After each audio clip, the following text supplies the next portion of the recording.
Welcome to Heart in Hand, the Rangers podcast, the podcast that could have told you not to trust the Russians ever since they sold us Alexei Mikhailichenko. This week on Heart in Hand, more misfortune at Motherwell multiplies Murty misery.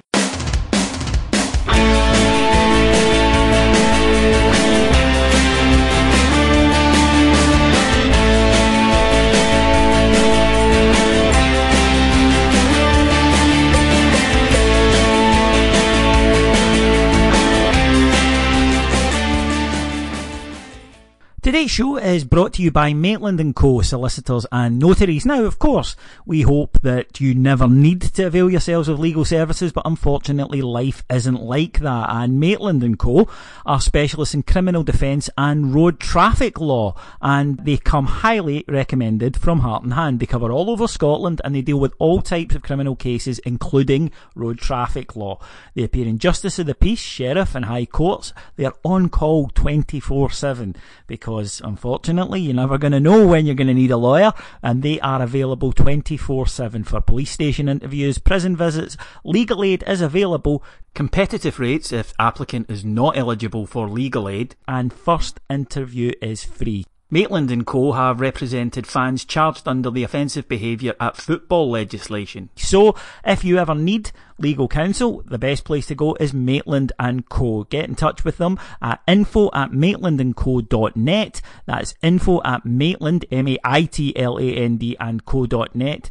07714 615 845. That's info@maitlandandco.net. 07714 615 845 for all your criminal defence needs.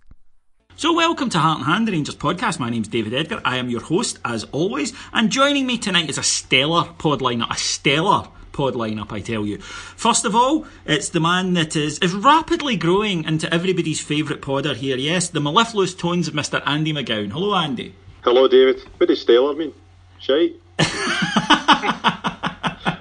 It usually means go home and knock fuck out the wife. But that tends to be why I avoid it these days.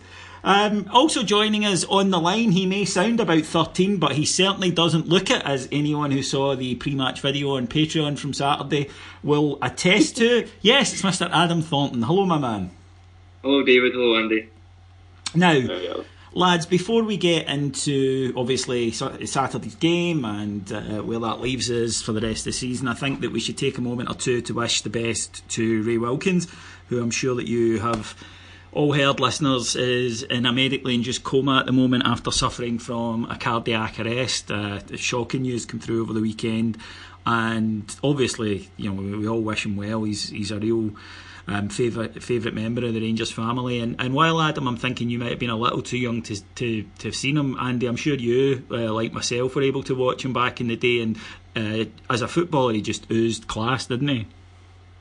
Aye, the word I was going to use was class. He was brilliant. I think when he came to Rangers there was a couple of raised eyebrows because he was 32. We were making big signings at the time, and it was a kind of left field signing at the time. But he soon dispelled that, because when he came in the team he made a massive difference, and he was one of the best passers of the ball I've ever seen. And of course, me and you, David, are the ilk that remember the 5-1 game, and what a kind of momentous moment that was, in that goal in there. I don't think we'll ever see anything like that. There's some goals that are immortal, Adam, aren't they? And you can have maybe 8 or 9 Old Firm goals a la Kenny Miller, but I don't think any of them have achieved the lifelong repute of that Ray Wilkins goals. Just some goals at a moment in time, and the way they're scored and who they're scored against live forever, and that's certainly one of them. It's one. I was way too young. I think I was maybe 3 or 4 when he left, but it's one of those goals that it's one of the first goals I can remember that I've never seen, if that makes sense.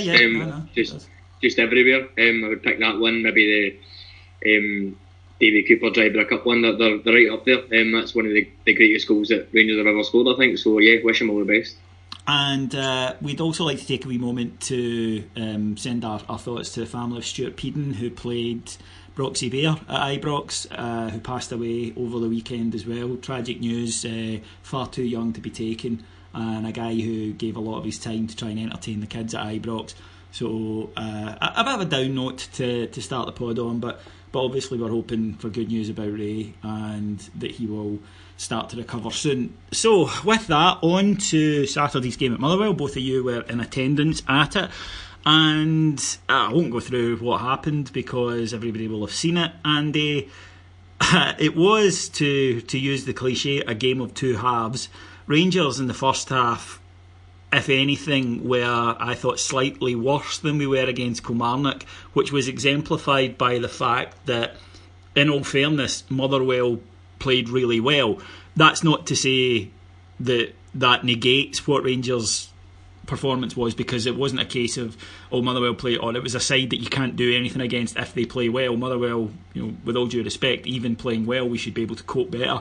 And we try not to exaggerate on here unless it's for comic effect, and there was certainly no laughs to be had as a Rangers fan watching that first half. Andy, if we'd gone in 3 or 4 down, I don't think we could have had many complaints. No, I mean, I tend to, when I come on the pod, I tend to run my emotions and how I felt and then try to measure it, make it a wee bit more measured. But I was totally infuriated at half time. I was going nuts. It was I thought that playing against Motherwell, you've kind of mentioned there, you know what you're going to be up against, right?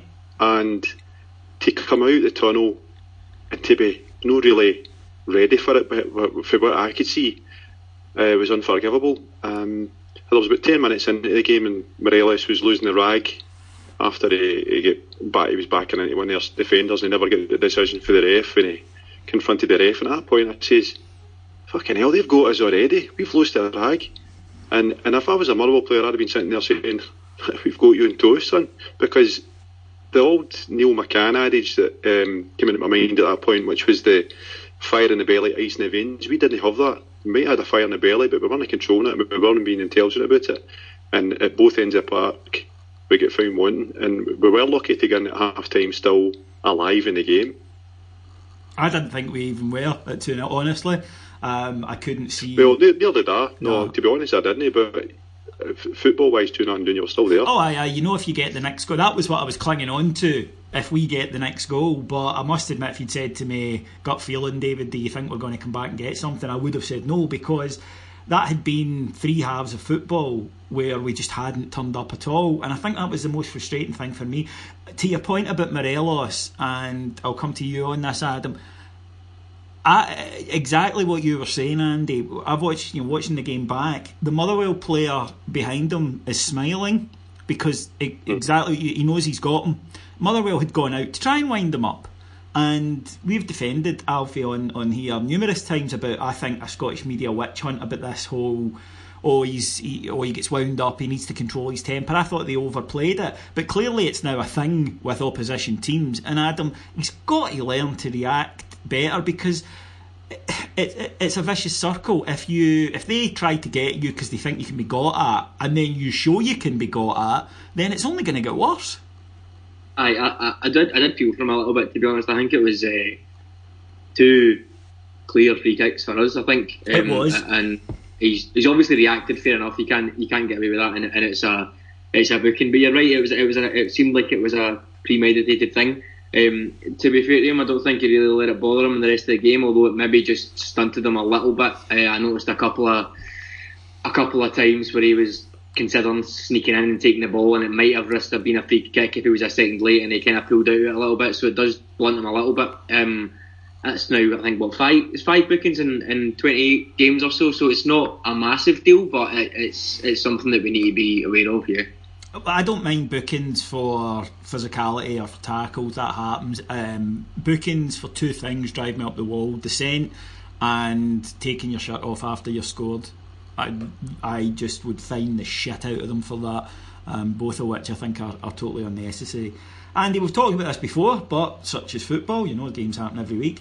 Our centre back pairing, and I fucking told you all season, all of you, that David Bates was one of our better defenders, and you all kind of agreed with me, which blunts my point slightly, but other people didn't. And you, Andy, you said Bruno Alves was quite good. And Sorry. And it's Alves and Martin as a centre back partnership worries the shit out of me. I'll correct you first of all. I defended David Bates. Yes, you did, but it kind of pissed on my point slightly to go there. But you're right what you said about Bruno Alves, because I've defended Alves and I think I've went as far as to say that if he's fit, he should be in the team. And what happened this Saturday was you had two centre halves and they get caught cold. And this is taking me back to my point about coming out that tunnel not being ready, in inverted commas. It wasn't good enough. And I don't think it was solely down to them. I think the way the team was set up, we've seen Dorms at the second goal was culpable and kind of exposed Alves.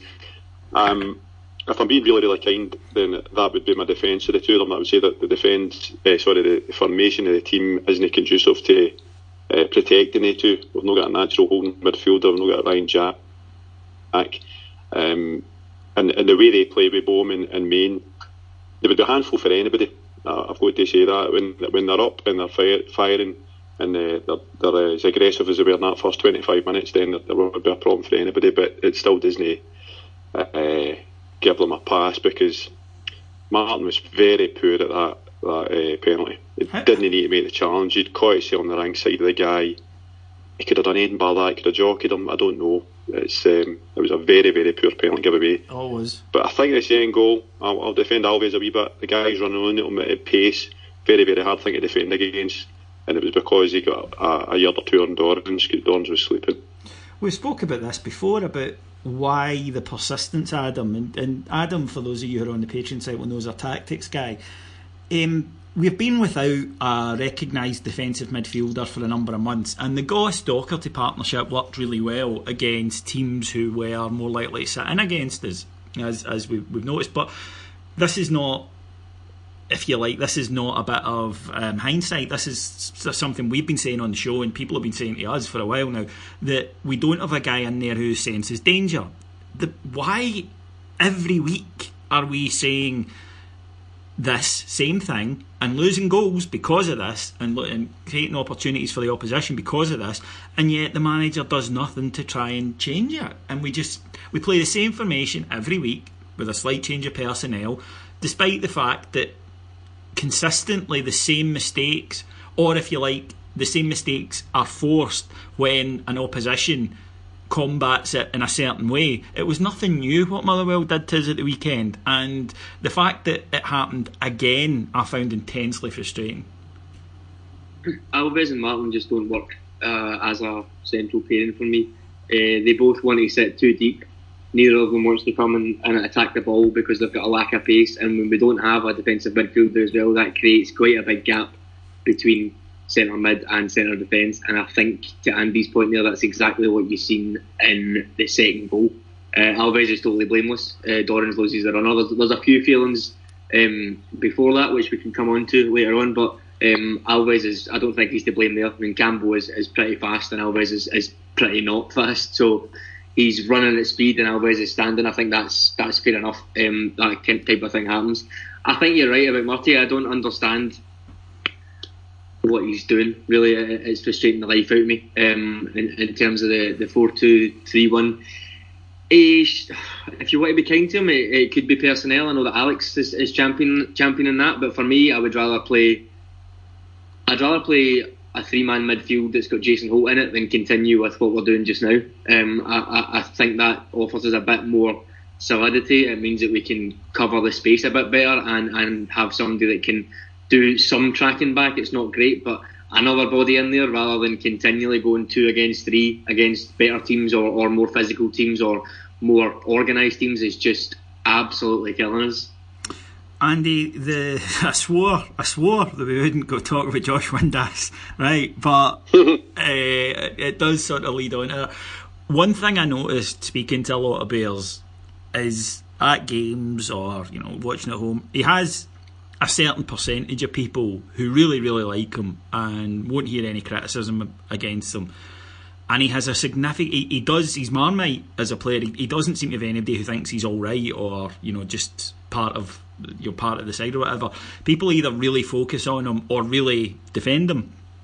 maybe that's just the way society goes these days with social media and whatnot, but politics there, kids. But there is this polarisation about it.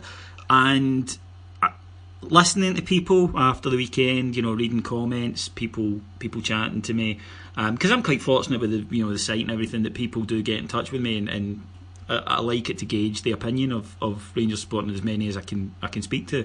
And one thing that just kept occurring to me is that I would say that the vast majority don't like him for whatever reason. That's not to say they don't rate him or they don't see he can bring something to the team or whatever, but I just kept getting this feeling of they just don't fucking like him. And when he has a game like that, he is going to be the focus of their anger because, as I say, there's no bond there and there's no reason for them not to pick on him, if you know what I mean. I do. I've got to say that before I came on tonight, I told myself, listen, you've got to be measured in what you say about Windass, because he wasn't the reason we lost and we drew on Saturday. But it comes back to we've spoken about many a time, the formation, his role in the formation, his responsibility, and what we're getting back at times is nowhere near enough. Now, I think every team in Scotland's now got us sus in terms of the way we play.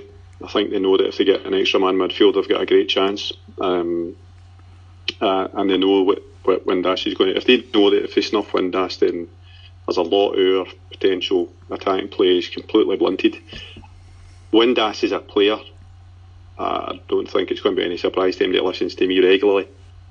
I don't like him as a focal point. The reason being that for me, Windass compared to Murphy or even Dorns on Saturday, right? Dorns have been for 5 months.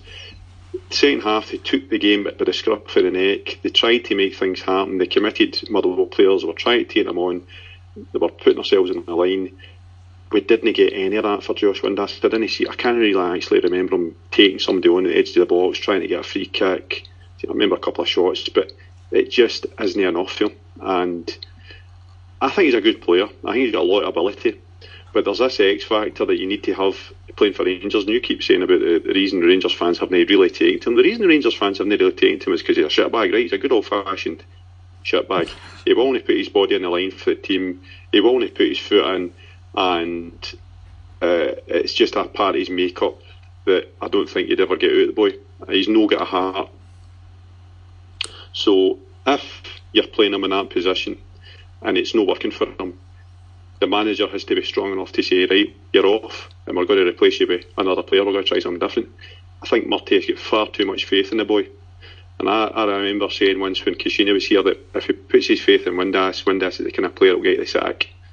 And I referred back to the Niederkorn game. He came on as a sub over in Luxembourg and played a pretty large hand in the 2 goals we lost. He also cost us in the semi-final. Things like that stick in the memory of supporters because they're not outweighed by even a goal against Celtic because he then disappeared for the rest of that game. So Windass has got a role to play, but it should be measured, it should be kept in context. I think if we get an offer from him in the summer, we should take it. That's a very old school summation there from Andy. Now, Adam, you like expected goals and all that wank. Come out and give me a new age defence of Josh Windass. No, I'm not doing it. I can't defend him. I fall on the he's a luxury that we can't afford just now. I think, Andy, your point there about he wasn't to blame for the game on Saturday, that's true in the purest sense of he didn't give away any goals and he didn't miss any big chances, etc. However, he is a symptom of it. I think the formation that we played right now is, to my mind, solely because of Josh Windass. That's what we play. So while it's not his fault that that's happening, he isn't good enough for me to be in that number 10 support striker, whatever you want to call it. We are not a good enough team to be able to carry somebody who might score a couple of goals every couple of games.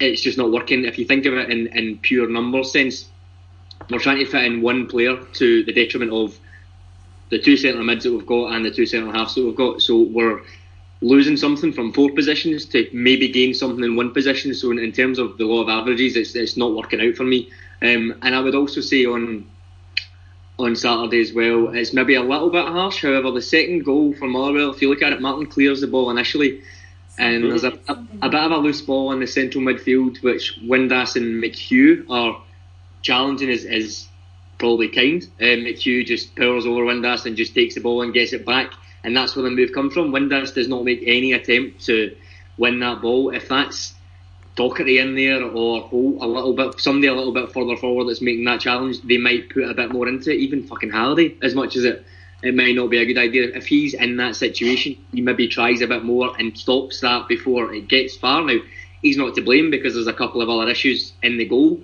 Martin, Tav, Dorrans are all culpable. He's not to blame, but if he stops at his source, who knows? So for me, he is a luxury. I don't think he should be playing. David, you remember for the WhatsApp group, as soon as our second goal went in, Motherwell had a bit of a chance, and then they made a change and they brought on Stephen Henry for Freer and went a bit more defensive. And at that point, I was like, just get him off, get McCrory on, sort out the midfield, and get Dorrans and Docherty a bit further forward and try and get more offensive pressure, because he's not doing anything, and it kind of transpired that he did nothing for the rest of the game. And I feel like that is not his fault per se. It's to do with Murty, and he's maybe, as Andy said, he's over reliance on him, or his belief that he's eventually going to get it right. But it's starting to be to the detriment of the wider team.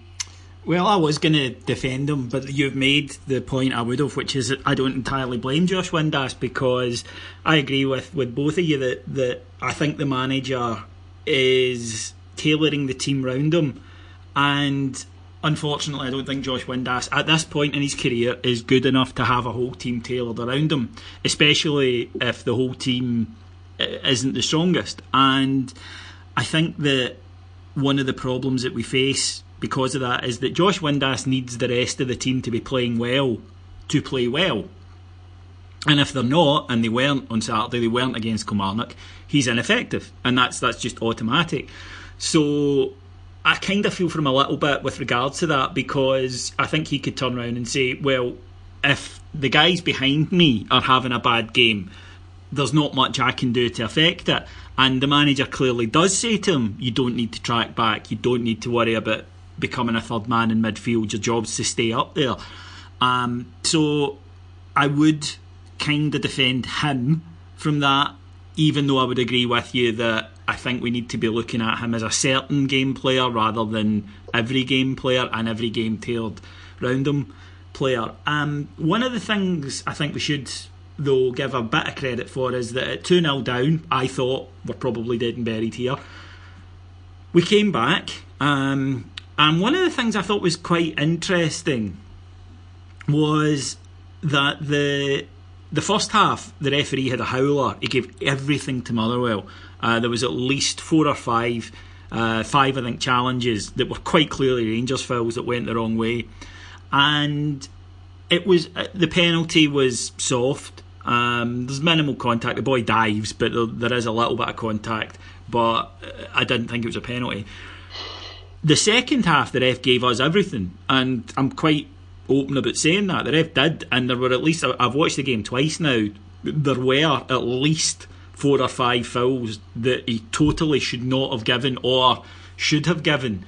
All of the decisions went our way, and to me it was almost like we get a penalty that's a very soft penalty almost to balance it out, and it was almost like at half time someone had a word with him, or he realised, fuck, I've given everything to Motherwell here, and he then thought, I'll balance it by giving everything to Rangers. And I don't think that's good enough. I just want referees to referee the game rather than to have this constant mental fight and battle with themselves about, well, if I give that, will people say I gave everything to Rangers? Well, I better give that to them. Why can we not just have referees, Andy, that referee the fucking football match that they're in charge of? Aye, if only. I mean, we've spoken with referees on here before, and that was noticeable Saturday. The first half, everybody knows how Motherwell play, and he was letting them out. We've always used the phrase rewarding physicality, and he was rewarding their physicality. He was letting them get away with things, and in the second half he wasn't. And it was really noticeable. The penalty for Rangers, I thought it was soft, but I could see why he gave it. It looked like a penalty in real time. It did, in all fairness. As did the from his angle. Aye, I thought it just looked like a penalty in real time, but with the hindsight of replays, then you obviously can see the boy who got the ball first. But refereeing standards in Scotland, we could talk on it about them. They're so poor, and I don't think there's a quick fix, because you go full time overnight. Does it make it particularly better? They'd probably be fitter, they'd probably be a wee bit sharper, but not immediately. I don't know that. No, we've spoke about that there's actually a fundamental thing wrong with Scottish refereeing, which is what they allow to go. So that's not going to change if you're full time, because you'll still be letting stupid tackles go, or still letting people get away with a tackle in the first 10-15 minutes because it's the first 10 or 15 minutes you get a wagged finger instead of a card. So but we'll take the break, because that penalty that we got and it was just at the right time. I think if Motherwell had weathered the first 20 minutes of that second half, we'd probably just petered out a wee bit. Probably about it. Referee standards. We kind of petered out after it. I thought that Jamie Murphy then gets a terrific goal, just because he keeps the ball just so intelligently rather than just firing the shot at the first defender. And he waits until the gap opens up, and then at the exact moment where he's got the space and the time, he then has the technical ability to put it in there. He's such a good player, Jamie Murphy. I've really warmed to him. And do you know that there was a guy who is a podder? And I think that he said, I think Scott is his name. I think he said after, how many games was it? I think it was 3 that Jamie Murphy was pish, remember? 2.5, I think it was. 2.5. He's an ex-podder now anyway, is he not? He pops up sometimes on the Patreon site, but still for some reason he wants to stay retired from on here. I think he feels it's kind of like a wrestling retirement, I think he wants to come back for one big match soon. But listeners, if you're missing him, then at Scott Harthand on Twitter, get him tell that he needs to get his balls back from his wife's purse and come back on the pod and make jokes about ice docking. But Murphy is doing well for us, and I totally agree with Andy's point, Adam. Him and Dorrans, although they weren't playing as well as we've seen, or as well as they can, they're the type of guys that can go, maybe it's maturity, I don't know, maybe it's experience, but they go, do you know what, I'm not playing well, so I'm going to just get back to basics, I'm going to force something to happen. And more often than not, they kind of then raise their performance up to even decent and sometimes better, because they have that ability to realise, I'm not in great form today, but with hard work I'll dig it out and I'll produce something. I thought that's what Jamie Murphy and Graham Dorrans did. I thought Andy was spot on there. Yeah, I think Dorrans, I gave Dorrans man of the match on the Tactics pod last night, which might be a bit of a strange one, but I think for the reasons that you said, he was pretty poor in the first half. It's his first game back after 5 months, fair enough, but he was culpable at the goal. It was probably him that was the kind of last mistake, if you like, at the second goal, which is fair enough. But in the second half, I thought him and Docherty were impressive. Docherty less so, but Dorrans was snapping into tackles and kicking everything that moved and driving the team forward. Murphy's a bit more understated in terms of, you wouldn't call him a leader, you'd call him someone who you would respect and kind of leads by example. I think that's the phrase. I think he leads by example. He's the type of guy that you can look to. And actually, Andy, sorry to cut in you, Adam, and I will come back in a second to you, but Andy, you've spoken about this before, guys that you can look at and trust, other younger players can look at and go, he's here, I know it'll be alright, because you can see him just calmly getting on with his job and contributing. I love that about him. Well, we use a word, we keep saying about leaders and everything else. I tend to think of players like that as problem solvers. And this is just to go back to Windass a wee bit as well. If you've got players in the park, and Murray's showing you as much faith as he apparently is to these players in the park, so much so that it will not make a change, you need to have them solving the problems on the park. And that's where your senior players come into play. And that's why Murphy, Dorrans, even Candace to an extent, were trying to solve the problems we had on that park. They were dictating what we should be doing as a team, and Windass wasn't doing that. He was kind of peripheral to it. So I thought Dorrans had an excellent game, especially considering he's been out for such a period of time, and for him to finish the 90 minutes and to finish the 90 minutes so strongly says a lot about the guy. But one thing that did stick out to me there was a period in the second half where the kind of impetus was with us, and Dorns was flying into tackles. There was one tackle in particular that he went in near right to get it, and we came away with the ball. He was putting himself on the line. Now, I don't know if in the first half you could say that compared to Motherwell, where players were putting themselves on the line, Motherwell were flying into tackles, there were blocks in the box, they just seemed to be far, far more committed and willing to do that kind of thing than we were. And that's something it's not really acceptable, because we know we've got better players than them. So if we match up to them in that manner and that commitment, then we should prevail. But no, Dorns, Murphy, excellent. And just before you go back to Adam, I've got a wee note here, because see the problem with Windass, just to go back to it for a second. Sorry, David. My obsession with Windass is my Windass obsession's kicked in. Well, I'm going to say though, the 33% that absolutely love him are going to be, lighting the pitchforks. But please send your hate tweets to at Bob McPhail. Well, if I'm going to say something, right, and if the guys that defend him don't agree with me, then I genuinely want you to come forward. The games that Windass has done well this year is when we've clicked. And when we click, we're really good, we look good, and we score great goals. But this is a problem. We need to be able to have a team that wins when we don't click. And that's what's happening at Ibrox at home far too often. Teams have snuffed us out, they've kind of got to grips with our formation. And that's what happened to an extent in the first half. We never clicked, there was nothing happening, we were hitting things long, we weren't being breathing the ball off the back. And that's where Windass just completely falls out of the game unless we're clicking. I don't know if that's something that. No, that's that's my point from earlier, that he needs the rest of the team to be playing well in order for him to have a chance to play well. He's not a guy who can independently go and make something happen on his own. Aye. But it's exacerbated by the fact that he doesn't get involved whatsoever in the terms of the physical side of the game, which is something that Dorns or Murphy's, you've said, Adam, they weren't playing particularly well, but they managed to bring themselves up to level just by getting good old-fashioned sleeves rolled up and get stuck in and trying to make things happen. Yeah, absolutely. Whereas, I suppose. Absolutely. Adam, I've got to, I hate to bring up, the same things that we bring up, but it's the reason we have to do it is because the same mistakes are happening.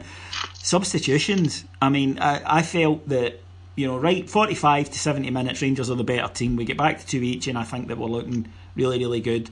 70 to 80, probably even earlier, maybe 65 to 80, Motherwell come back into it. They steady 65 to 70, and 70 to 80 I think become the better side. No substitutions. One substitution happens when Josh Windass gets injured, but apart from that, nobody comes on. When, to me, as a layman, it was screaming out for changes to try and repair the momentum that we'd lost, or regain it rather, or give the side a boost or some fresh legs. And this is not a new criticism. Is it an unfair criticism? No, it's totally fair. It's so frustrating. I don't know what he said a few times, Marty, that he needs to put the trust in the players to solve the problems. That's fair enough, but they created 2 very big problems in the first half, so they obviously couldn't do it. What I thought was interesting was post-match he came out and said that he had told them how Motherwell were going to play, the physical threat, etc., and it looked to him like the players just didn't execute it. Now that's them not listening to him, so I don't think they're going to listen to him at half time. So it's obviously the players have stepped up and said this isn't good enough, let's get going. I was mildly shocked that there wasn't a substitution at half time, but not really surprised. I just couldn't believe that we waited until 82 minutes to bring Cummings on to do the same thing that he's done 5 or 6 times. It's not going to happen. He's not going to come on and do that, barring Ross County. It's just the same mistakes, so why wouldn't we keep talking about them? It's the same thing over and over again. Again, to reference the tactics pod, we were talking last night, and I mentioned that in the game. Now, I'm not an expert at all. I'm a layman, the same as you, but I could see that we needed to make a change, and we needed to, even after we'd scored, bring McCrory on, get Windass off, push Dorrans and Docherty forward, bit more offensive, have everybody. We were dominant in the wings, but they brought on Henry, and it kind of solidified. Tav and Candace ripped freed apart for that first 15 minutes after half time. Hendry came on a bit more defensive, and it kind of stemmed the flow, and that's when we moved over to Murphy's side. I just felt, get McCrory on, get a bit more of a solid base, put more players forward with that base there, and see what happens. The other option would have been get Goss on, and we were getting a bit of space in the middle, get Goss to start pinging balls. I know he's not been great, but get him to start doing those vertical balls and getting in behind they were playing a 3 at the back, so get them in behind, get them turning, get Candace and Murphy on them. And instead we got back to 2 each, and Motherwell made a change, and for the 15th game in a row a change was made, and Murphy didn't react and just kept plugging away doing the same thing. And I think I said, I'm not blowing my own trumpet, but I'm pretty sure I said to you guys in the group about 70 minutes, we're not going to score here. I can see it's not going to happen. It's just totally died. Motherwell have made their changes and shut the game down to an extent. We still had chances, but a more experienced manager, I can't help but think a more experienced manager in that situation tries something different and gets the win. As much as I don't want to compare, I guarantee you 100% Rodgers would have done something after we got to 2 each. 5 or 10 minutes after that would have done something to change the game. I'm pretty confident of that, as much as it pains me to say. Andy, it does seem to be a strange kind of conservatism that runs through Graham Murray with a small c, that he does seem a bit gun shy. It's almost like he thinks he's rolled a 3 and he'll stick with it because he could roll a 6 but he could roll a 1, and it's almost like he doesn't have that ability to say, okay, it'll be a change, it'll be a gamble, but look at what I can get. It's almost like a fear of losing what he has, and I'm not sure at a club like Rangers, where the demand is always to go and win it rather than to accept a draw, that is necessarily the right attitude. No, I was quite angered actually on Saturday at the game that there was nothing happening, because it was quite clear impetus was with us. I think it was about 25 minutes left when we scored a second, wasn't there? Was there 25 left? No, there was 40 minutes. It was 53rd minute. Aye. Was it? So there was plenty of time there, and for the next 10-15 minutes we did play particularly well, and it looked as if we were going to win the game if we kept going, but then it just kind of hit a wall at one point. And you're right, Adam, Motherwell, Robinson seen what was happening, and he brought in Big Hendry, who is a big, tall, built, left-sided defender, and it kind of nullified what we were doing down the right-hand side. And even at that, I don't think he would have made the change unless Windass got injured. No, he wouldn't have. Because, no. and that in itself is quite criminal, because alright, we've spoken about the strength of the bench we've got, and it's no particularly strong for changing the game for the bench, but you did have options. You had Miller, you'd Goss. I thought Goss was the natural one to come on, because, as you say, he could have just sat there and made sure that balls were going wide. He can shoot, and there's always free kicks, the potential for free kicks and corners and that kind of stuff. So I was a wee bit surprised that never happened. And Cummins, it's a waste of time, bringing only 10 minutes to go. I'm not into the stats, but I'd like to know the stats for substitutes coming in the last 10 minutes and actually impacting the game and scoring, because I think he was gun shy is the word you used, David. That's exactly what it is. He was super conservative, and I think he's shown far too much faith in them. And then it comes back to this thing I was saying about problem solving. If you keep doing what you're doing and it's not working, then Motherwell are obviously going to get wise to it. How many times did we get a good ball in, particularly for Candace, which was if it had a front post runner, we could have done something. But time and again, it was hitting the first defender. And I don't think that's Candace's fault. I think it's actually where your midfielders have to make those runs, particularly Windass, right? But then, if you're asking your two midfielders to sit and basically fight against 3 or 4 players at a time, then it's then asking a hell of a lot to say, and by the way, you need to make late runs into the box in the last 10-15 minutes of a game. It's not going to happen.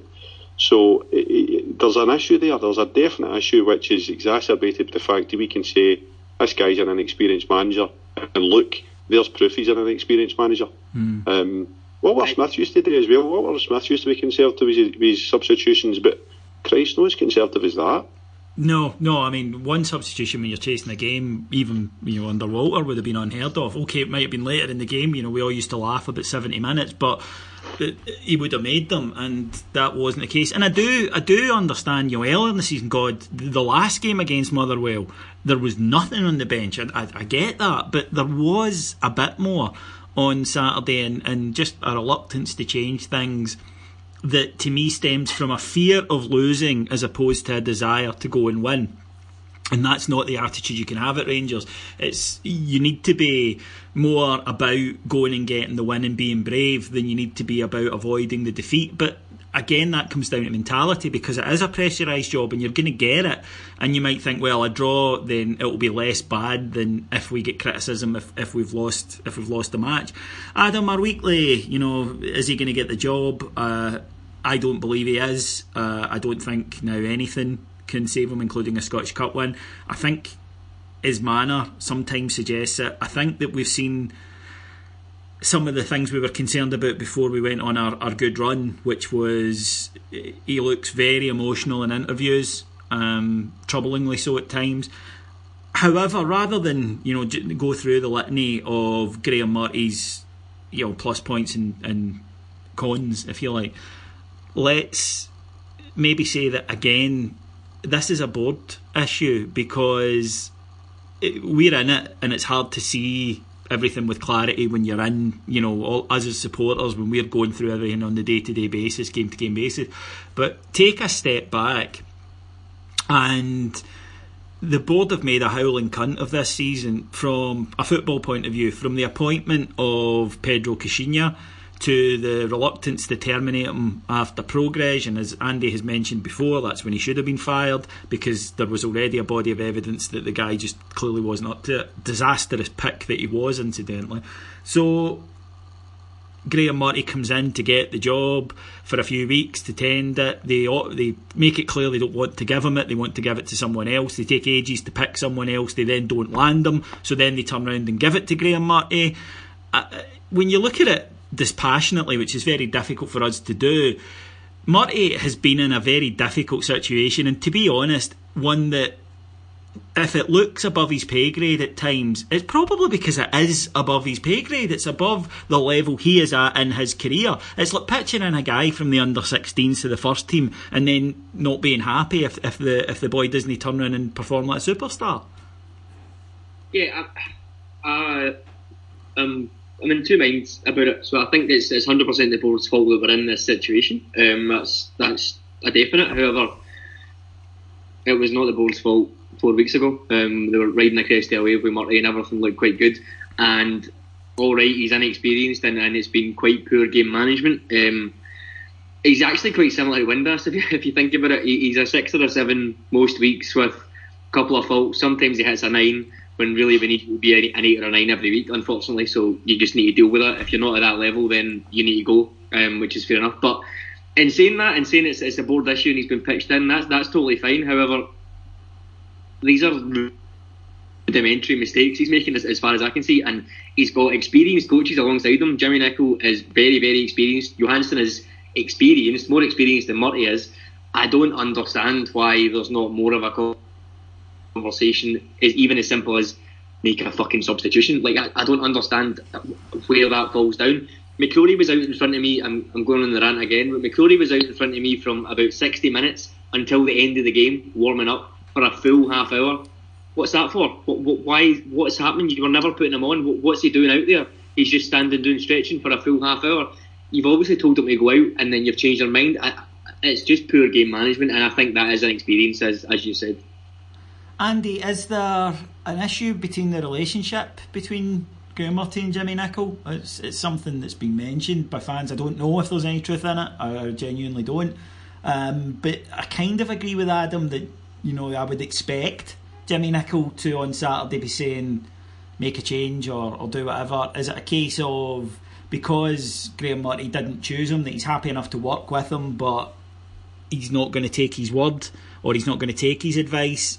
But there are times where Jimmy Nicholl doesn't look as though he's got the level of input that an assistant manager might expect to have. I've not really thought about it. I mean, I suppose as a manager, if anybody's ever been in any kind of manager position, regardless of what industry it's in, you're always the one at the buck stops it, so you're the one that has to live or die by your own decisions, and sometimes there's that kind of final decision making, which is where I'll make the decision, and if it goes right, then it's my credit. If it goes wrong, it's my fault, kind of thing. I think Johansson, and this is purely just visual observations is that Johansson talks to him a hell of a lot more in deep conversation in the dugout than Jimmy Nicholl does.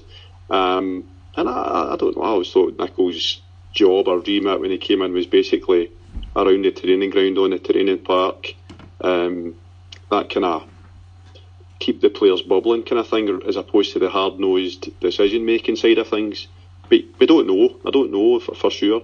But the bottom line is that Murty is clearly the one that makes the decisions, because I don't think there's many managers would have sat on the lack of substitutions for so many games. So it's clearly a Murty trait. I don't think there's anybody telling them don't put a substitute on or keep faith with these players because they'll repay you kind of thing. But I don't know. Murty, well, regardless of what happens between now and the end of the season, he'll go with credit in the bank as far as I'm concerned. Oh, and I think that most fair-minded supporters will say the same. He's done a job for us, and as Adam, you said 4 or 5 weeks ago, everyone was looking great and the team is doing well. But I use the phrase we've got the fundamentals in place. And I still believe we do have the fundamentals in place, because we do have a decent team that when we click, as I say, plays very good football.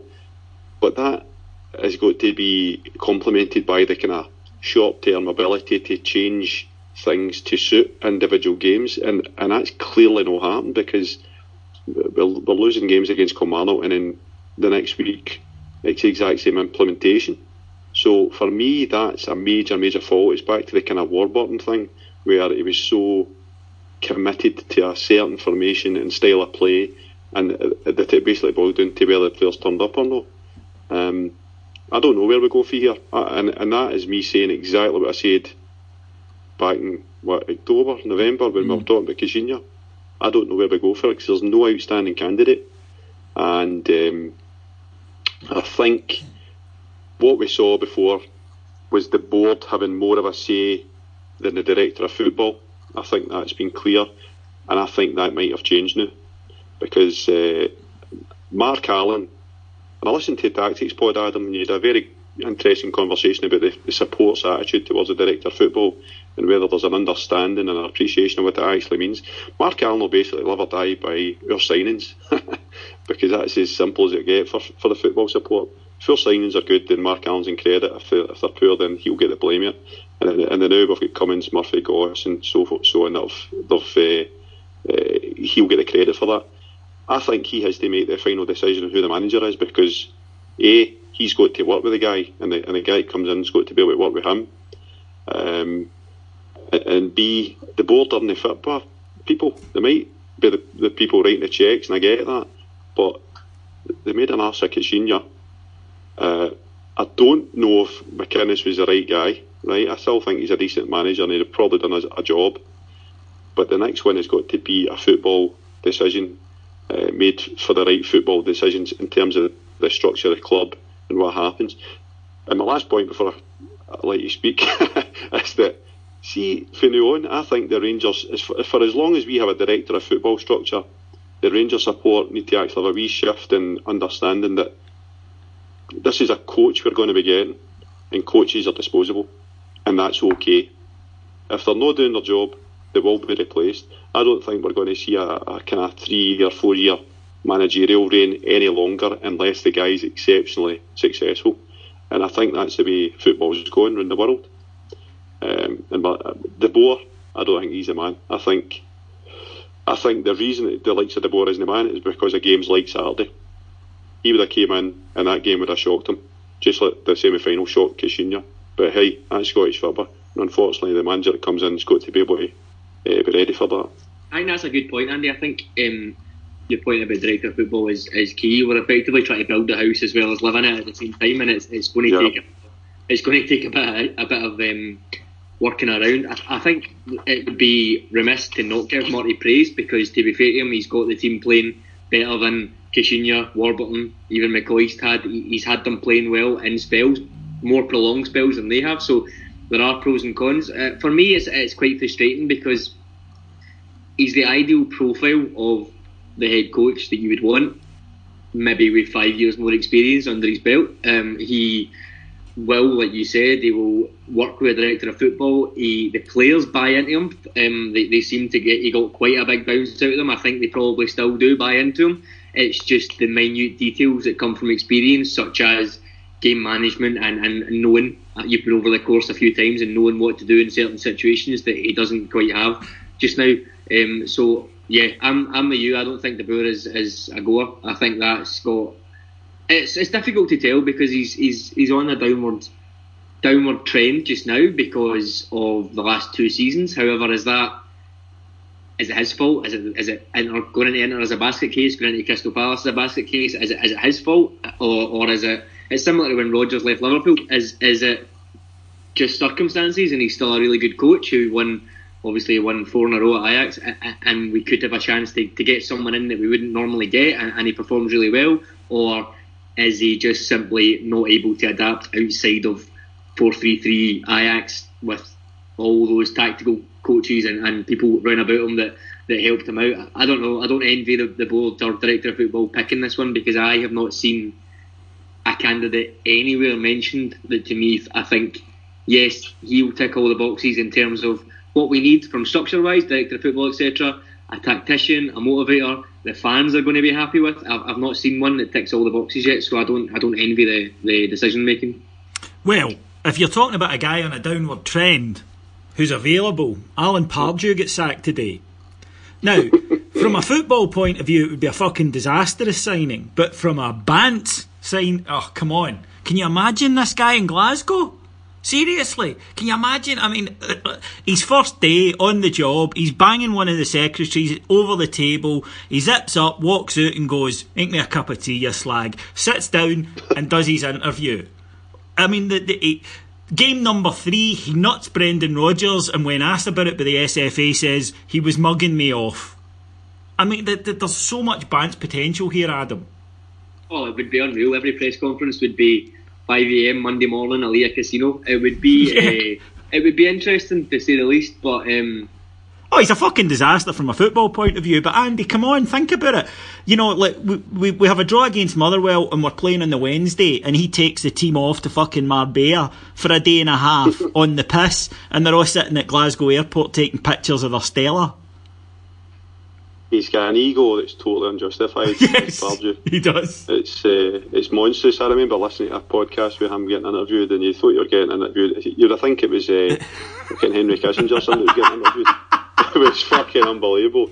Well, this is what I did, and this is, and to be fair, he's been a lot with very little. I've got to say, you don't just get lucky to become a Premiership manager and earn the kind of wages he's earned. So he's obviously done something, but I don't think it'd be a good fit.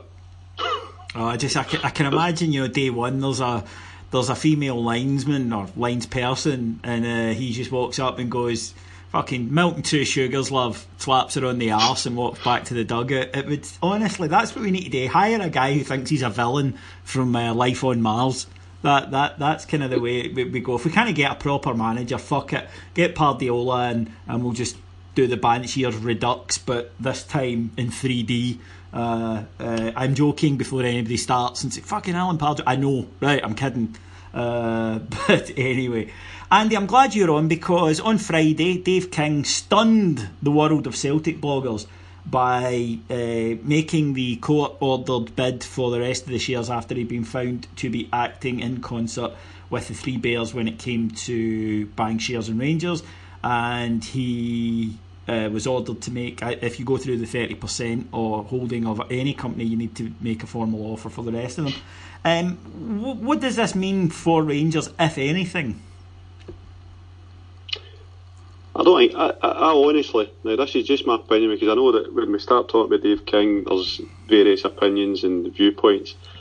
I honestly don't think this has got much to do with Rangers, and that sounds stupid, doesn't it? I think it's got a lot to do with the legacy of a couple of shit-stirrers, for lack of a better word, and this is our last kick at King. And unfortunately he's got to comply, right? So this is where he's had to kind of show that he's got the funds to do it, and he's got to make the offer. I don't think there'll be many take up the offer. There will be some. There's probably always somebody that'll will cash their chips in, especially if they got them at a lower price originally. We should explain that the shares are currently trading for more than he would have to bid, because he has to make a bid at the price at the time. So people would be underselling their shares if they decide to take up the offer. Mm-hmm. So I think it's just another barrier that's had to be overcome. It's a wee bit unfortunate because it'll cost King personally, just simply for setting up the mechanism for offering.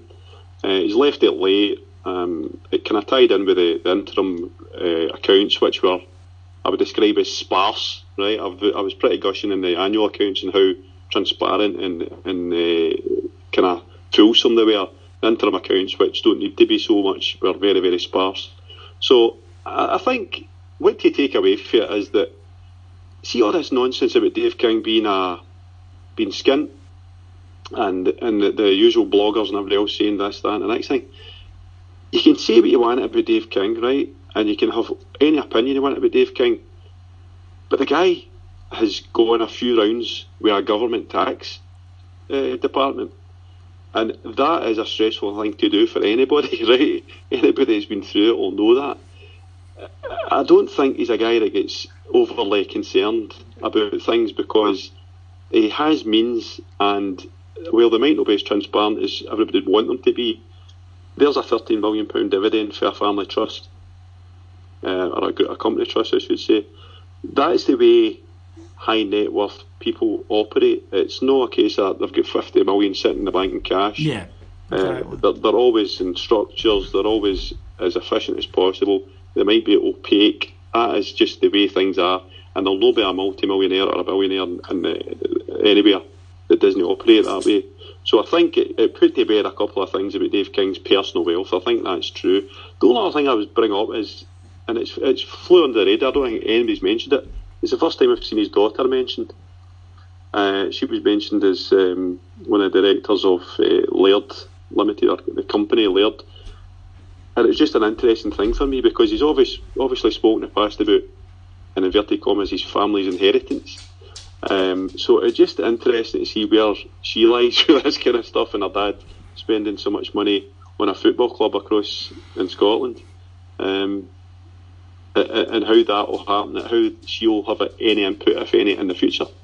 Because I remember what's happened down at Southampton. They had a family, I can't remember what nationality they were, but Dutch. It ended up the daughter was in charge there, wasn't it? Dutch. Anyway, yeah. Yeah, and she did, and that was why Southampton put in place their structure, of selling players and being profitable, because she didn't have the emotional attachment. So her father had kind of dreamed of taking them into the Champions League, whereas she has made them into a very successful and profitable business, but not with the same kind of structure that he had in place for it, and kind of different ideals as well. Although, look at Southampton up to this season, they have been doing well. You can't say that under our stewardship it was run particularly badly. Adam, any thoughts? Andy, do you think anybody will take up the offer? Because although we're saying that it's, what did you say today, David, maybe 40% less than the market price, some of those shares will have been bought for a lot less than that. So do you think anybody would be thinking they're just going to make profit on what they've got, although it's not the best deal they're going to get? It's still a deal. Do you think anybody would pick this up? I do. I think if you're sitting there and you're looking at what King and the board are looking to do, I don't think they're looking to return value in the traditional sense for a company. What they're looking to do is return football and success, and then hopefully share price or a return would come that way. But I don't think Rangers are ever going to pay a dividend or anything like that. So you will get some shareholders, and I don't want to name them because I've got a couple of brothers in mind that I think will probably use it, that will just cash their chips in. So it will cost them some money on top of the kind of mechanisms and that kind of stuff, but I don't think it's, I think I said before, David, when you asked me about this in a previous pod, I don't think it's a material impact on Rangers as such. I don't think Dave King's sitting there with a budget of how much he wants to put forward into Rangers and he's deducting this amount from it. I think he would have known going into this that there was always the possibility of the concert party thing being pursued, and it's came to fruition. So I think, well, he might not have been budgeting for it, it would have been there as a possibility for him. And it was interesting that we're now seeing clarity that there's, I think it's 17.7 million being put into the club from the various benefactors, for lack of a better word, that they're going to change it back into equity. King, at the start, when he first flew into Glasgow Airport and he spoke about 20, 30 million and all these kind of figures, he was kind of loose with his lips with that, because he was putting figures in people's minds, and then people would use it as a stick to beat him with and say, well, where's the 20 million, where's the 30 million, because people, our football supporters obviously think that straight away as transfers and investment in the club and all that kind of stuff. But I always thought it as a slow burn, where you would have a club that's running at a loss for maybe 5, 6, 7 years potentially, and they would be shoring up a loss of £2 or £3 million every year here or there, depending on how things go in the park, and that's what's happening. So I think, personally, right, this is my opinion, I think the board have been very, very good for Rangers, and they've played it with a straight bat so far, and they've did what they said. The football side of things is a completely different thing to manage, because, as we all know, it can go any way, for good or bad. So you can't really say that this board, that it was never going to be a possibility, if things have went the way it's went so far in terms of managers and all that kind of stuff. But off the park, I think we're well on track. Everything's an upward trajectory. We've got other things to come in terms of merchandise and retail, sponsorship, and then other costs that we've got outstanding, as in repairing the fabric at Ibrox Stadium and actually trying to get it back up to where it should be. That's in the budget as well just now. That'll gradually ebb away, and that money then becomes freed up for the things we want it spent on, which is the team on the park. Absolutely. So always nice to get Andy on to go through the financials, because he knows a lot more about it than I do. So I always like to bring in experts. Maybe something there for Graham Murty to bear in mind, that you don't need to know everything, even if you're the head. You can always have experts who know a bit more than you in certain sectors. I think that's a good idea. Okay, folks, that'll do us for this week. Now, one announcement before we go anywhere. Actually, two announcements before we go anywhere. First of all, the Clint Hill night, the live show at the Loudon on the 8th of June. The tickets will go on sale for it on Friday night at 7 o'clock. Now, it will sell out, and the last show, which didn't feature any ex-Rangers players, just featured us, sold out in under 90 seconds. So if you want tickets, you're going to have to get them 7 o'clock Friday night. I'll post on Twitter, Facebook, etc. So don't say you weren't warned. Basically, it'll be a fabulous night. Clint Hill joining the panel for a night. You know that what we do, we don't give the ex-players any special treatment. We've got to go up there. It gets a bit raunchy. And Adam, Andy, you've got experience of doing one, and Adam didn't because he was too drunk the last time, if you recall.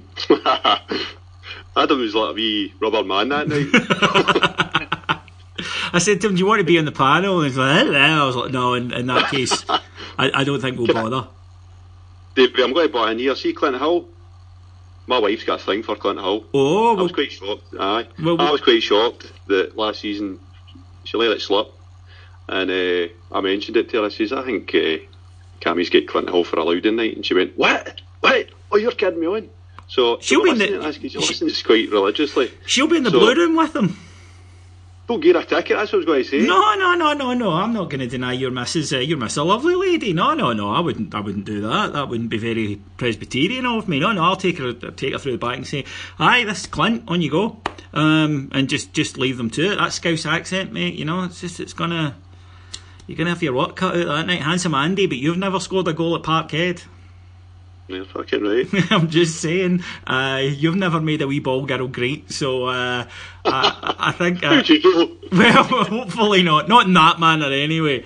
But Clint Hill, 8th of June at the Loudon. It's going to be some night. It'll be absolutely amazing. Tickets on sale this Friday at 7 o'clock. If you want to support the podcast, you can do so in two ways. You can subscribe to our Patreon site. You get 3 shows per day, and they're in all manner of things. Adam has mentioned his tactics show. Andy actually took part in a show with Stephen Harrigan this week about the business of football. It was really interesting, where they broke down everything to do with the off-field mechanics of football, and not just Rangers. Cracking show. So there's tons of content on there. You don't have to listen to all of it. right? Same as you don't have to watch everything on Netflix. You can just pick or choose the series that you like, and we think you'll enjoy it. Most people who are on there seem to. But you can also buy a t-shirt, and the advertising slogan I've come up with for this is buy a fucking t-shirt. And you can do that by visiting heartandhand.co.uk. Right, nice and simple. heartandhand.co.uk. It's a really nice t-shirt. You buy it, I get the money, and I spend it. That's pretty much how this works, Adam, scrap heap or not. Yep, just buy a fucking t-shirt, that's it. That's it. This summer, all the cool people, the only thing to be in 2018 is wearing Heart and Hand. Right, we come in your ears. We'd now like to cover your body in our white material. Here's your chance. Very reasonably priced, and if you buy 2, then you'll pay twice the price. So can't say fairer than that. That, I think, is everything from me, apart from thanking our sponsors, Maitland & Co. For all your legal needs, visit maitlandandco.net, and that's maitlandandco.net. With that, I'd like to thank our executive producers in London, Mr. Mike Lee and Mr. Paul Myers, and thank my guests tonight, who were absolutely brilliant. First of all, Mr. Andy McGowan. Pleasure, David. And Mr. Adam Thornton. Cheers, guys. I'll be back on Thursday with our preview pod for the Dundee game. Till then, stay staunch. Thanks very much. Bye.